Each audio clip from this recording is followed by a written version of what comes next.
रामगढ़ में लोको पायलटों का हल्ला बोल, कॉशन पेपर के लिए वाईएम ऑफिस जाने से इनकार। धनबाद रेल मंडल के सीआईसी सेक्शन अंतर्गत रामगढ़ के पतरातू में लोको पायलट और सहायक लोको पायलटों ने कॉशन पेपर की अव्यवहारिक व्यवस्था के विरोध में रविवार को जोरदार आंदोलन शुरू कर दिया है। लोको रनिंग कर्मियों का तर्क है कि ऑन ड्यूटी तैनात कर्मचारियों को सुरक्षा से संबंधित कॉशन पेपर या तो क्रू लॉबी में ही दिया जाना चाहिए या सीधे इंजन में उपलब्ध कराना चाहिए। वर्तमान में प्रचलित प्रक्रिया के कारण रेल परिचालन में अनावश्यक बाधा उत्पन्न हो रही है, जिससे कर्मियों में भारी असंतोष व्याप्त है। आंदोलनकारी कर्मचारियों ने बताया कि वर्तमान व्यवस्था के तहत उन्हें सबसे पहले क्रू लॉबी में अपनी उपस्थिति दर्ज करानी पड़ती है, जिसके बाद उन्हें कॉशन पेपर लेने के लिए वाईएम यानी यार्ड मास्टर कार्यालय जाना पड़ता है। इस दोहरी प्रक्रिया में काफी समय बर्बाद हो जाता है, जिससे निर्धारित समय सीमा के भीतर इंजन तक पहुंचना चुनौतीपूर्ण हो जाता है। कर्मियों का आरोप है कि यदि इस प्रशासनिक देरी के कारण ट्रेन लेट होती है तो रेल प्रशासन सारा दोष लोको पायलट के मत्थे मर देता है। इसी दमनकारी नीति के विरोध में अब रनिंग कर्मियों ने वाईएम कार्यालय जाकर कॉशन पेपर लेने से साफ इनकार कर दिया है। रामगढ़ में मिनी मैराथन का आयोजन, 1500 से अधिक प्रतिभागियों ने दिखाई ऊर्जा, खेल भावना और स्वस्थ समाज का दिया संदेश। रामगढ़ में युवाओं में खेल भावना को प्रोत्साहित करने और स्वस्थ समाज के निर्माण के उद्देश्य से दौड़ेगा रामगढ़ बढ़ेगा रामगढ़ मिनी मैराथन का आयोजन किया गया। इस आयोजन में 1500 से अधिक प्रतिभागियों ने उत्साहपूर्वक हिस्सा लिया। कार्यक्रम का आयोजन समिति के अध्यक्ष राजीव जायसवाल के नेतृत्व में किया गया। आयोजन में बड़ी संख्या में युवा, छात्र छात्राएं और खेल प्रेमी शामिल हुए, जिससे पूरे शहर में उत्सव जैसा माहौल देखने को मिला। स्थानीय लोगों ने भी सड़कों के किनारे खड़े होकर धावकों का उत्साहवर्धन किया। यह आयोजन न केवल खेल के प्रति जागरूकता बढ़ाने का माध्यम बना, बल्कि शहरवासियों को एकजुट करने का भी अवसर साबित हुआ। छावनी मैदान से शुरू होकर प्रमुख मार्गों से गुजरी दौड़। मिनी मैराथन की शुरुआत सुबह 8 बजे छावनी मैदान फुटबॉल ग्राउंड से हुई। निर्धारित रूट के अनुसार धावक सुभाष चौक, बंजारी मंदिर और बरकाकाना रेलवे कंट्रोल ऑफिस से होते हुए पुनः छावनी मैदान पहुंचे, जहां दौड़ का समापन हुआ। ये रूट शहर के प्रमुख स्थानों से होकर गुजरा, जिससे आम लोगों को भी इस आयोजन को देखने और जुड़ने का अवसर मिला। पूरे आयोजन के दौरान प्रतिभागियों की सुरक्षा को सर्वोच्च प्राथमिकता दी गई। रामगढ़ थाना प्रभारी नवीन प्रकाश पांडे, ट्रैफिक थाना के शंकर कुमार और बरकाकाना थाना के राजेंद्र उराव ने पुलिस बल के साथ मिलकर धावकों को निर्धारित मार्ग पर सुरक्षित रूप से दौड़ने में सहयोग किया। सुरक्षा और सुविधाओं के बीच सफल आयोजन। मैराथन के दौरान पूरे रूट पर सुरक्षा के कड़े इंतजाम किए गए थे। पुलिस स्क्वाड, पैंथर मोबाइल और एम्बुलेंस लगातार धावकों के साथ साथ चल रही थी। ट्रैफिक व्यवस्था में भी आवश्यक बदलाव किए गए और निर्धारित समय के दौरान संबंधित मार्गों पर यातायात को पूरी तरह से रोक दिया गया, ताकि धावकों को किसी प्रकार की बाधा न हो। प्रतिभागियों की सुविधा के लिए जगह जगह पेयजल स्टॉल लगाए गए थे। साथ ही मैराथन के सुचारू संचालन के लिए प्रशिक्षित टेक्निकल ऑफिशियल्स की टीम भी तैनात की गई थी। इस सफल आयोजन ने यह संदेश दिया कि रामगढ़ एक स्वस्थ, जागरूक और सक्रिय समाज की दिशा में तेजी से आगे बढ़ रहा है। जामताड़ा में धान खरीद योजना में बड़ा खेल, राइस मिल ने नहीं चुकाए 1.37 करोड़ रुपए, अनियमितता की जांच शुरू।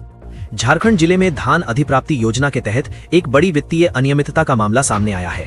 रानी सती राइस मिल पर करोड़ों रुपए की गड़बड़ी का आरोप लगा है, जिसमें 1.37 करोड़ से अधिक की राशि अब भी बकाया है। सरकारी दस्तावेजों के अनुसार वर्ष 2012-13 में इस मिल को कुल 1,64,19,743 रुपए की राशि आवंटित की गई थी। इसके बदले कस्टम मिल्ड राइस CMR के समायोजन के तहत राशि जमा करनी थी, लेकिन अब तक केवल 27 लाख रुपए ही जमा किए गए हैं। शेष 1,37,19,743 रुपए की बड़ी राशि अब भी सरकार को देय है, जिसे लेकर प्रशासन गंभीर हो गया है। पत्र के जरिए उजागर हुआ मामला। ये मामला तब सामने आया जब झारखंड राज्य खाद्य निगम दुमका के जिला प्रबंधक ने 7 जनवरी 2026 को एक पत्र के माध्यम से इस अनियमितता की जानकारी दी। पत्र मिलते ही जामताड़ा जिला प्रशासन हरकत में आया और पूरे मामले को संज्ञान में लिया गया। जिला दंडाधिकारी सह उपायुक्त कार्यालय, जिला आपूर्ति शाखा ने इसे गंभीर वित्तीय अनियमितता मानते हुए तत्काल जांच की प्रक्रिया शुरू कर दी है। मामले की जांच के लिए जिला आपूर्ति पदाधिकारी ने अंचल अधिकारी जामताड़ा को स्पष्ट निर्देश जारी किए हैं। उन्हें रानी सती राइस मिल की वर्तमान स्थिति, मिल चालू है या बंद की जानकारी जुटाने, प्रोप्राइटर का नाम और पता सत्यापित करने तथा पूरे मामले की विस्तृत रिपोर्ट जल्द से जल्द प्रस्तुत करने को कहा गया है। प्रशासन ये भी पता लगाने की कोशिश कर रहा है कि इतने वर्षों तक इतनी बड़ी राशि लंबित कैसे रही और निगरानी में कहां चूक हुई। निगरानी व्यवस्था पर उठे सवाल, कार्रवाई के संकेत। इस पूरे प्रकरण ने सरकारी योजनाओं के क्रियान्वयन और निगरानी व्यवस्था पर गंभीर सवाल खड़े कर दिए हैं। इतनी बड़ी राशि का वर्षों तक बकाया रहना सिस्टम की कमजोरियों को उजागर करता है।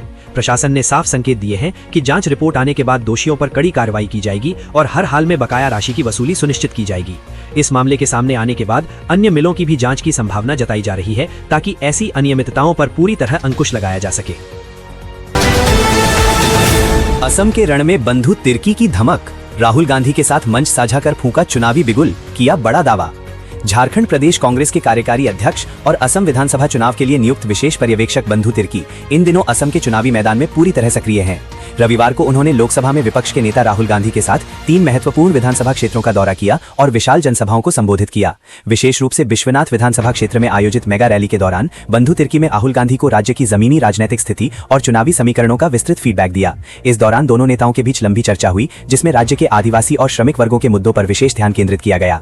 चुनावी सभाओं को संबोधित करते हुए राहुल गांधी और बंधु तिर्की ने मुख्यमंत्री हिमंता बिस्वा शर्मा की सरकार पर तीखे प्रहार किए। दोनों नेताओं ने आरोप लगाया कि वर्तमान सरकार सिंडिकेट और माफिया के प्रभाव में काम कर रही है, जिससे राज्य में भ्रष्टाचार अपनी चरम सीमा पर पहुंच गया है।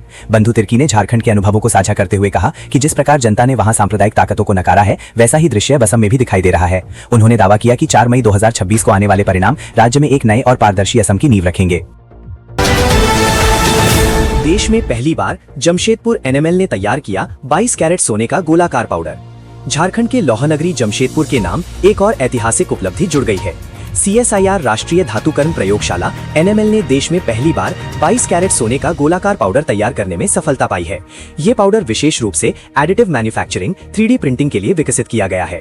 उक्त बातें CSIR NML के वैज्ञानिक डॉक्टर के गोपाला ने शनिवार को साझा की।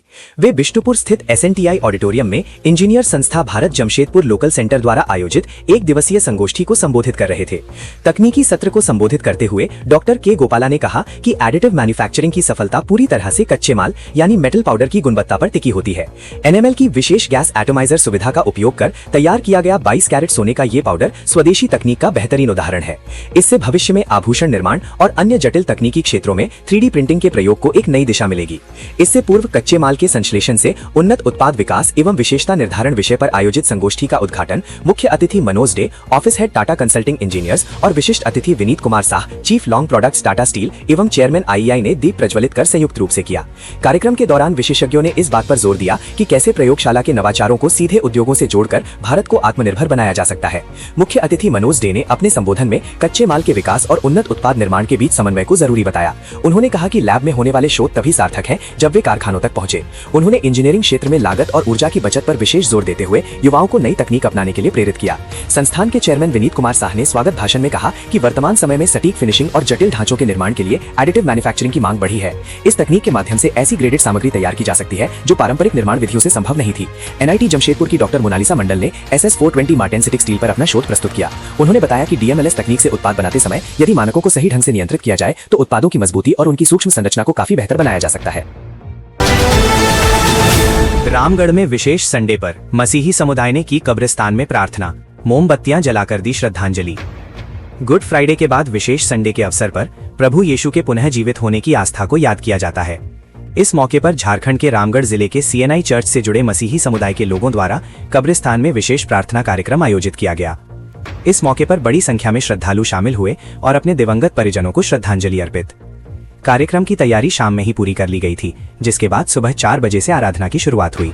CNI कैथा कब्रिस्तान में श्रद्धालु एकत्रित हुए, जहां धार्मिक विधि विधान के साथ प्रार्थना की गई। इस दौरान मसीही श्रद्धालुओं ने मोमबत्तियां जलाकर अपने प्रियजनों को याद किया और उनकी आत्मा की शांति के लिए प्रार्थना की। पूरे कार्यक्रम के दौरान माहौल शांति, आस्था और श्रद्धा से भरा रहा। लोगों ने एकजुट होकर प्रार्थना की और प्रेम, शांति और भाईचारे का संदेश दिया। खरसावा उदालखाम गांव में 16 प्रहर हरिनाम संकीर्तन समापन। हरे कृष्ण हरे राम की रही गूंज। झारखंड के खरसावा प्रखंड के उदालखाम गांव में धुलौट और कुंज विसर्जन के साथ 16 प्रहर हरिनाम संकीर्तन संपन्न हुआ। इस दौरान गांव का वातावरण पूरी तरह भक्तिमय बना रहा। श्रद्धालु हरे कृष्ण हरे राम के जयघोष के साथ संकीर्तन में लीन रहे। कुंज विसर्जन पर बड़ी संख्या में ग्रामीण संकीर्तन स्थल पर एकत्र हुए। राधा कृष्ण की पूजा अर्चना, आरती और भोग के साथ संकीर्तन की पूर्णाहुति की गई।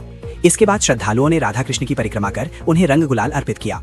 आपस में भी रंग गुलाल खेलते हुए संकीर्तन का समापन किया। कार्यक्रम के अंत में श्रद्धालुओं के बीच प्रसाद का वितरण किया गया और देर शाम राधा कृष्ण की प्रतिमा का विधिवत विसर्जन किया गया। कार्यक्रम में बंगाल और झारखंड के विभिन्न संकीर्तन मंडलियों ने भाग लिया। इसमें मुख्य रूप से पश्चिम बंगाल से आए दिनेश चंद्र दास कीर्तन मंडली पुरुलिया व तृप्ति महिला संप्रदाय पुरुलिया की टीम आकर्षण का केंद्र बनी रहे। इसके अलावा नेपाली जुरगुड़िया, कदमडीहा कीर्तन मंडली सरायकेला, खरसावा के मनबोध कीर्तन मंडली खुदीपीड़, राधे राधे महिला संप्रदाय उदालखाम, विषयगढ़ा संकीर्तन दल के कीर्तन मंडली ने भी राधा कृष्ण पर आधारित संकीर्तन प्रस्तुत किया। इस दौरान भंडारे का आयोजन कर भक्तों में प्रसाद वितरण किया गया। आयोजन की सफलता में गुरबा महतो, राजा राम महतो, मधुसूदन महतो, अर्जुन महतो, सुधीर महतो, कड़िया महतो, जगन्नाथ महतो समेत गांव के अन्य लोग सक्रिय रूप से शामिल रहे। 16 प्रहर संकीर्तन के दौरान पूरे गांव में उत्सव का भक्तिपूर्ण माहौल देखा गया। राधा व कृष्ण भक्ति के रस में श्रद्धालु डूबे रहे। श्रद्धालु राधे राधे व जय श्री कृष्णा के जयकारे लगाते रहे। रामगढ़ में राहुल दुबे गैंग का भंडाफोड़। MGCPL कंपनी में लेवी के लिए फायरिंग करने वाले 7 अपराधी गिरफ्तार, हथियार भी बरामद। रामगढ़ पुलिस ने बड़ी कार्रवाई करते हुए कुख्यात राहुल दुबे गिरोह के 7 सदस्यों को गिरफ्तार किया है। इन अपराधियों पर MGCPL कंपनी के कैंप में फायरिंग करने और लेवी यानी रंगदारी मांगने का आरोप है। पुलिस के अनुसार 29 मार्च 2026 को कंपनी के कैंप गेट पर फायरिंग की घटना को अंजाम देने के बाद भी जब कंपनी ने बिना लेवी दिए ओवरब्रिज का काम दोबारा शुरू किया तो गिरोह के सदस्य फिर से वारदात की योजना बना रहे थे। गुप्त सूचना के आधार पर पुलिस को पता चला कि गिरोह के सदस्य पतरातू अनुमंडल क्षेत्र में मोटरसाइकिल और कार से रेकी कर रहे थे ताकि दोबारा फायरिंग की जा सके। एंटी क्राइम अभियान में 3 आरोपी दबोचे गए। रामगढ़ के पुलिस अधीक्षक अजय कुमार के निर्देश पर एंटी क्राइम चेकिंग अभियान चलाया गया। इसी दौरान पुलिस को देखकर 3 संदिग्ध भागने लगे, जिन्हें खदेड़कर पकड़ लिया गया। पकड़े गए आरोपियों की पहचान तुषार सिंह 20 वर्ष, मिथुन कुमार 28 वर्ष और अमन अंसारी के रूप में हुई है। तलाशी और पूछताछ के दौरान इनके पास से संदिग्ध गतिविधियों के सुराग मिले, जिसके बाद पुलिस ने इनसे सख्ती से पूछताछ की। गहन पूछताछ में आरोपियों ने स्वीकार किया कि 29 मार्च को राहुल दुबे के कहने पर तुषार सिंह और मिथुन कुमार ने ओवरब्रिज पर फायरिंग की थी। पूछताछ के दौरान ये भी सामने आया कि गिरोह के एक सदस्य के पास पिस्टल है, जिसका इस्तेमाल अन्य घटनाओं में किया जा सकता है। अमन अंसारी की निशानदेही पर पुलिस ने एक देसी पिस्टल और 2 जिंदा कारतूस बरामद किए हैं। इससे ये स्पष्ट हो गया कि गिरोह आगे भी बड़ी वारदात को अंजाम देने की फिराक में था। 4 और आरोपी गिरफ्तार, कई कांडों का खुलासा। पकड़े गए आरोपियों के बयान के आधार पर पुलिस ने कार्रवाई तेज करते हुए कुणाल सिंह उर्फ शिवम सिंह 29 वर्ष, बादल सिंह उर्फ कुणाल कुमार 25 वर्ष, सुमित पांडे और सन्नी बेदिया को भी गिरफ्तार कर लिया। इस तरह कुल 7 अपराधियों को दबोच लिया गया है। गिरफ्तार आरोपी मिथुन कुमार ने यह भी कबूल किया कि होली से एक दिन पहले 3 मार्च 2026 को कुज्जू क्षेत्र के सांडी निवासी रवि शर्मा के घर पर लेवी को लेकर फायरिंग की घटना को अंजाम दिया गया था। पुलिस ने सभी आरोपियों को न्यायिक हिरासत में भेज दिया है। गिरोह के अन्य सदस्यों की तलाश जारी है। असम के आदिवासियों के लिए हेमंत सोरेन का भावुक ट्वीट, एसटी दर्जा न मिलने को बताया राष्ट्रीय अन्याय। झारखंड के मुख्यमंत्री हेमंत सोरेन ने रविवार को सोशल मीडिया प्लेटफॉर्म एक्स के माध्यम से असम के चाय बागान क्षेत्रों में निवास करने वाले आदिवासी समाज के बड़े मुद्दों को उठाया है। उन्होंने अत्यंत भावुक और तार्किक लहजे में कहा कि असम की पवित्र धरती पर एक ऐसा सत्य दशकों से दबा दिया गया है जिसे व्यक्त करने के लिए शब्द कम पड़ सकते हैं। मुख्यमंत्री ने स्पष्ट रूप से रेखांकित किया कि असम के चाय बागानों में पीढ़ियों से अपना जीवन खपाने वाले आदिवासी समाज को आज तक अनुसूचित जनजाति एसटी का संवैधानिक दर्जा प्राप्त नहीं हो सका है। उन्होंने इस उपेक्षा को महज एक प्रशासनिक चूक मानने से इनकार करते हुए इसे राष्ट्रीय स्तर का एक अन्याय करार दिया है। मुख्यमंत्री हेमंत सोरेन ने इस समाज के ऐतिहासिक संघर्ष को याद दिलाते हुए कहा कि अंग्रेजों के शासनकाल के दौरान इन आदिवासी परिवारों को उनके मूल स्थानों विशेषकर झारखंड, ओडिशा और छत्तीसगढ़ से विस्थापित कर असम के चाय बागानों में बसाया गया था। इन श्रमिकों ने अपने कठोर परिश्रम और खून पसीने से असम की अर्थव्यवस्था की रीढ़ मानी जाने वाली चाय इंडस्ट्री को वैश्विक पहचान दिलाई। इसके बावजूद आज विडंबना ये है कि आधुनिक भारत में भी उन्हें उनके मौलिक अस्तित्व और जनजातीय पहचान की संवैधानिक मान्यता नहीं मिल सकी है। उन्होंने सरकारों की नीयत पर सवाल उठाते हुए कहा कि आजादी के बाद नेतृत्व और सत्ताएं बदली, लेकिन इस समाज के भाग्य में कोई परिवर्तन नहीं आया। पलामू के पांकी में बुजुर्ग को गोली मारकर लूट, घर में घुसकर वारदात, विरोध करने पर मारी गोली, अपराधी हुए फरार। पलामू जिले के पांकी थाना क्षेत्र अंतर्गत जोबला गांव में शनिवार रात बेखौफ अपराधियों ने एक 55 वर्षीय बुजुर्ग को गोली मार दी। घायल की पहचान बैजनाथ सिंह के रूप में हुई है, जिन्हें प्राथमिक उपचार के बाद Medini Rai medical college and hospital MMCH refer किया गया है। गोली उनके पैर में लगी है। घटना रात करीब 9 बजे की है, जब बैजनाथ सिंह अपनी पत्नी के साथ घर के बाहर बैठे थे। इसी दौरान 4 हथियारबंद अपराधी वहां पहुंचे और जबरन घर में घुसकर लूटपाट शुरू कर दी। विरोध करने पर अपराधियों ने उन्हें गोली मार दी और मौके से फरार हो गए। पत्नी ने सुनाई आप बीती, अचानक घुसे थे अपराधी। घटना को लेकर घायल की पत्नी ने बताया कि चारों अपराधी अचानक घर पहुंचे और बिना कुछ कहे अंदर घुस गए। उन्होंने घर में रखे सामान की तलाशी लेनी शुरू कर दी। जब बैजनाथ सिंह ने इसका विरोध किया तो अपराधियों ने उन पर फायरिंग कर दी। गोली लगते ही वे गंभीर रूप से घायल होकर गिर पड़े। इसके बाद अपराधी मौके से फरार हो गए।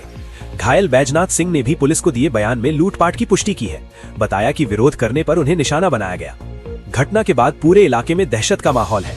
स्थानीय लोगों के बीच इस वारदात को लेकर तरह तरह की चर्चाएं हो रही हैं। बताया जा रहा है कि बैजनाथ सिंह ने हाल ही में अफीम की खेती की थी और उसे बेचकर अच्छी खासी रकम हासिल की थी। आशंका जताई जा रही है कि अपराधियों को इसी रकम की जानकारी मिल गई थी, जिसके बाद उन्होंने इस वारदात को अंजाम दिया। हालांकि पुलिस ने अभी तक इस एंगल की आधिकारिक पुष्टि नहीं की है, लेकिन इसे जांच के दायरे में रखा गया है। रामगढ़ के संत मेरी चर्च में पास्का जागरण, प्रभु यीशु के पुनर्जीवन पर गूंजे खुशियों के गीत। झारखंड के रामगढ़ जिले के संत मेरी चर्च में शनिवार की रात पास्का जागरण पर जी उठे प्रभु विजय बनकर का संदेश के साथ लोगों ने खुशियां मनाया। चर्च के प्रवेश द्वार पर मसीही समाज के लोग मोमबत्ती लेकर चर्च प्रार्थना सभा में प्रवेश किया। पुरोहित जॉर्ज चिटाडी ने सबसे बड़े मोमबत्ती को प्रभु यीशु के बेदी के पास स्थापित किया। प्रार्थना सभा शुरू हुई। पुरोहित ने कहा, प्रभु यीशु जी उठे, पुनर्जीवित होकर हम पापियों के ऊपर उद्धार किया। प्रभु यीशु 3 दिनों के बाद जी उठे। इसी रस्म को रात के 12 बजते ही सभी लोग अमल में लाने लगे। खुशियों के गीत के साथ मीसा पूजा शुरू हुआ। परम प्रसाद का वितरण किया गया। देर रात ईस्टर संडे में धार्मिक विधि से मसीही समाज के लोग प्रार्थना किया। मसीही समुदाय प्रभु यीशु के पुनर्जीवित को याद किया। फादर जॉर्ज चिटाडी ने कहा कि यीशु ने अपने पुनर्जीवित के द्वारा हमें पाप की जंजीर से छुटकारा दिलाया। आशीर्वचन के साथ कार्यक्रम की समाप्ति हुई। प्रार्थना सभा में रामगढ़ पल्ली के सभी क्रिस्त विश्वासी शामिल हुए। इसमें प्रचारक किशोर हेम्ब्रम, प्रेम लकड़ा, प्रदीप पन्ना, सिमोन एक्का, हनुक एक्का, विजय हास्ता, सुनील कुमार, निर्मल तिग्गा, मनोज पॉल, आशा कच्छप, रीता मिंज, रोशनी टोप्पो, सरोज एक्का शामिल थे। बंगाल के रण में अर्जुन मुंडा की एंट्री। झारग्राम में धर्मेंद्र प्रधान संग बनाई विजय रथ की रणनीति। पश्चिम बंगाल में चल रहे विधानसभा चुनावों 23 और 29 अप्रैल 2026 को लेकर राजनीतिक सरगर्मी अपने चरम पर है, जहां झारखंड भाजपा के दिग्गज नेता भी पूरी तत्परता के साथ सक्रिय नजर आ रहे हैं। विशेष रूप से झारखंड से सटे बंगाल के सीमावर्ती जिलों में चुनावी बिसात बिछाने के लिए बैठकों का दौर तेज हो गया है। इसी कड़ी में झारखंड के पूर्व मुख्यमंत्री और वरिष्ठ भाजपा नेता अर्जुन मुंडा ने झारग्राम में आयोजित एक महत्वपूर्ण सांगठनिक बैठक में शिरकत की। इस उच्च स्तरीय बैठक में उनके साथ केंद्रीय मंत्री धर्मेंद्र प्रधान और झारखंड भाजपा के पूर्व प्रदेश अध्यक्ष डॉक्टर दिनेशानंद गोस्वामी सहित कई कद्दावर नेता और सांगठनिक पदाधिकारी उपस्थित रहे। बैठक के दौरान झारग्राम और आसपास की विधानसभा क्षेत्रों के लिए व्यापक चुनावी खाका तैयार किया गया। नेताओं ने इस बात पर विशेष जोर दिया कि बंगाल की सत्ता की राह बूथ से होकर गुजरती है, इसलिए प्रत्येक कार्यकर्ता की सक्रिय भागीदारी और बूथ स्तर पर संगठन की मजबूती ही विजय की असली कुंजी होगी। अर्जुन मुंडा ने कार्यकर्ताओं को संबोधित करते हुए कहा कि भाजपा की सबसे बड़ी शक्ति उसकी एकजुटता, अनुशासन और समर्पण है। उन्होंने कार्यकर्ताओं में जोश भरते हुए आह्वान किया कि यदि वे संगठित होकर चुनाव लड़े तो बंगाल में परिवर्तन सुनिश्चित है। नोआमुंडी के नुइया गांव में आदिवासी समुदाय ने धूमधाम से मनाया माघे पर्व। झारखंड के पश्चिमी सिंहभूम के नोआमुंडी प्रखंड अंतर्गत गुआ क्षेत्र के नुइया गांव में आदिवासी समुदाय के लोगों ने पूरे हर्षोल्लास और पारंपरिक रीति रिवाजों के साथ माघे पर्व मनाया। माघे पर्व पर लोग ढोल नगाड़ों की थाप पर नाचे। इस मौके पर पूरे गांव में उत्सव जैसा माहौल देखने को मिला। माघे पर्व के मौके पर जगन्नाथपुर, चाईबासा और दूर दराज सहित आसपास के क्षेत्रों से भी मेहमान पहुंचे और इस पारंपरिक पर्व में शामिल होकर खुशी साझा की। दूर दराज से आए लोगों की मौजूदगी ने उत्सव की रौनक को और बढ़ा दिया। इस दौरान बच्चे, बुजुर्ग, युवक और महिलाएं सभी पारंपरिक वेशभूषा में नजर आए। लोगों ने ढोल नगाड़ों की थाप पर जमकर नृत्य किया। इस मौके पर पूरे गांव में उत्साह और उमंग का वातावरण बना रहा। गांव के पुजारी ने पारंपरिक रीति रिवाजों के अनुसार पूजा अर्चना कर गांव की सुख समृद्धि, शांति और खुशहाली की कामना की। इस पर्व के माध्यम से आदिवासी समुदाय ने अपनी समृद्ध संस्कृति और परंपराओं को जीवंत रूप में प्रस्तुत किया। माघे पर्व का ये आयोजन आपसी भाईचारे, एकता और सांस्कृतिक विरासत को संजोए रखने का संदेश देता है। आनंद महिंद्रा ने झारखंड की छिपी खूबसूरती पर किया पोस्ट, बादलों की पहाड़ी को बताया खास। महिंद्रा ग्रुप के चेयरमैन आनंद महिंद्रा ने सोशल मीडिया प्लेटफॉर्म एक्स पर एक दिलचस्प पोस्ट शेयर करते हुए झारखंड की प्राकृतिक खूबसूरती को लेकर अपनी सोच साझा की है। आइए जानते हैं उन्होंने क्या लिखा। आनंद महिंद्रा ने लिखा कि भारत में छुट्टियों की योजना बनाते समय आमतौर पर गोवा, हिमाचल प्रदेश और राजस्थान जैसे लोकप्रिय स्थानों का ही नाम सामने आता है। उन्होंने ये बताया कि उनकी नजर @इंडिया एस्थेटिका द्वारा पोस्ट की गई मनमोहक तस्वीरों पर पड़ी। ये तस्वीर झारखंड के पश्चिम सिंहभूम जिले में स्थित मेघातुबुरु हिल स्टेशन की है, जिसे ऊंचाई के कारण बादलों की पहाड़ी के नाम से जाना जाता है। करीब 4300 फीट की ऊंचाई पर बसा ये स्थान सरंडा वन के बीच स्थित है, जो 700 पहाड़ियों से घिरा हुआ है। यहाँ से सूर्यास्त का नजारा, जंगल के झरने और प्राकृतिक दृश्य काफी आकर्षक है और ये इलाका अभी भी काफी हद तक अछूता है। चतरा पुलिस ने अंतरराज्यीय ट्रक चोर गिरोह का भंडाफोड़ करते हुए एक शातिर अपराधी को गिरफ्तार किया है। ये गिरोह हाईवे पर ट्रक चालकों को निशाना बनाकर उन्हें नशीला पदार्थ खिलाता था और बेहोश होने के बाद ट्रक लेकर फरार हो जाता था। पुलिस अधीक्षक सुमित अग्रवाल को बालूमाथ क्षेत्र में एक संदिग्ध ट्रक के घूमने की गुप्त सूचना मिली थी। इस सूचना के आधार पर पुलिस टीम ने त्वरित कार्रवाई करते हुए छापेमारी की और एक आरोपी को ट्रक के साथ धर दबोचा। गिरफ्तार आरोपी की पहचान बिहार के भागलपुर जिले के हबीबपुर निवासी आदित्य राज उर्फ आदित्य कुमार उर्फ मनन चौधरी के रूप में हुई है। पूछताछ में कई राज्यों में सक्रिय गिरोह का खुलासा।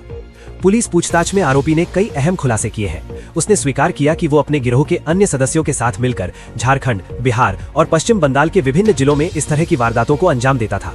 गिरोह के सदस्य पहले ट्रक चालकों से दोस्ती करते थे, फिर मौका देखकर उन्हें नशीला पदार्थ खिलाकर बेहोश कर देते थे। चालक के अचेत होते ही वे ट्रक लेकर फरार हो जाते थे। आरोपी ने अपने अन्य साथियों 1 लाख खान, राजेश यादव और टुनू यादव के नाम भी बताए हैं, जिनकी तलाश में पुलिस छापेमारी कर रही है। गिरफ्तार आरोपी के पास से पुलिस ने 42 नशीली गोलियां, 17,000 रुपए नकद और ट्रक का जीपीएस निकालने के उपकरण बरामद किए हैं। इनमें प्लास और पेचकस जैसे औजार शामिल हैं। आरोपी ने खुलासा किया कि ट्रक चोरी करने के बाद वे सबसे पहले उसका जीपीएस डिवाइस निकालकर नष्ट कर देते थे ताकि वाहन की लोकेशन ट्रेस ना हो सके। इसके बाद चोरी किए गए ट्रकों को पश्चिम बंगाल के पन्नागढ़ इलाके में ले जाकर बेच दिया जाता था। पुलिस इस नेटवर्क के अन्य कड़ियों को जोड़ने में जुटी है। फरार आरोपियों की तलाश। चतरा पुलिस अब इस गिरोह के फरार सदस्यों की गिरफ्तारी के लिए संभावित ठिकानों पर लगातार छापेमारी कर रही है। साथ ही पुलिस इस मामले को अन्य कांडों से जोड़कर गहन जांच में जुट गई है, जिससे पूरे गिरोह का नेटवर्क उजागर किया जा सके। पुलिस ने ट्रक चालकों और आम नागरिकों से अपील की है कि सफर के दौरान अनजान लोगों द्वारा दी गई किसी भी खाने पीने की वस्तु का सेवन न करें। इस कार्रवाई को पुलिस की बड़ी सफलता माना जा रहा है, जिससे हाईवे पर सक्रिय आपराधिक गिरोहों पर अंकुश लगाने में मदद मिलेगी। झारखंड में बदलेगा मौसम का मिजाज। 9 अप्रैल तक बादलों का डेरा, बारिश और ओलावृष्टि से गिरेगा पारा। झारखंड के विभिन्न जिलों में अगले कुछ दिनों तक मौसम का मिजाज पूरी तरह बदला हुआ रहने वाला है। रांची मौसम केंद्र द्वारा जारी बुलेटिन के अनुसार राज्य के कई हिस्सों में गर्जन के साथ वर्षा, तेज हवा और वज्रपात, थंडरस्टॉर्म होने की प्रबल आशंका व्यक्त की गई है। मौसम विभाग के पूर्वानुमान के मुताबिक 6 से 9 अप्रैल तक राज्य के मध्य, दक्षिणी और उत्तर पूर्वी जनपदों में आंशिक रूप से बादल छाए रहेंगे। इस समयावधि में हल्के से मध्यम दर्जे की वर्षा होने की संभावना है, जिसके परिणाम स्वरूप आगामी 2 दिनों में अधिकतम तापमान में 3 से 4 डिग्री सेल्सियस तक की गिरावट दर्ज की जा सकती है। इससे लोगों को भीषण गर्मी से आंशिक राहत प्राप्त होगी। हालांकि 10 अप्रैल के पश्चात मौसम पुनः साफ होने और पारा चढ़ने का अनुमान है। मौसम वैज्ञानिकों ने 6 अप्रैल को झारखंड के मध्य और उत्तर पूर्वी क्षेत्रों में छिटपुट स्थानों पर ओलावृष्टि की विशेष चेतावनी जारी की है। विशेष रूप से 7 और 8 अप्रैल को मौसम का रुख अधिक आक्रामक हो सकता है, जब हवा की गति 50 से 60 किलोमीटर प्रति घंटा तक पहुंचने की संभावना है। इस दौरान दक्षिणी पूर्वी और मध्य झारखंड के जिलों में ओलावृष्टि के साथ भारी वज्रपात का खतरा बना रहेगा। मौसम केंद्र ने किसानों और आम नागरिकों को इस दौरान सुरक्षित स्थानों पर रहने और पेड़ों के नीचे शरण न लेने की सलाह दी है।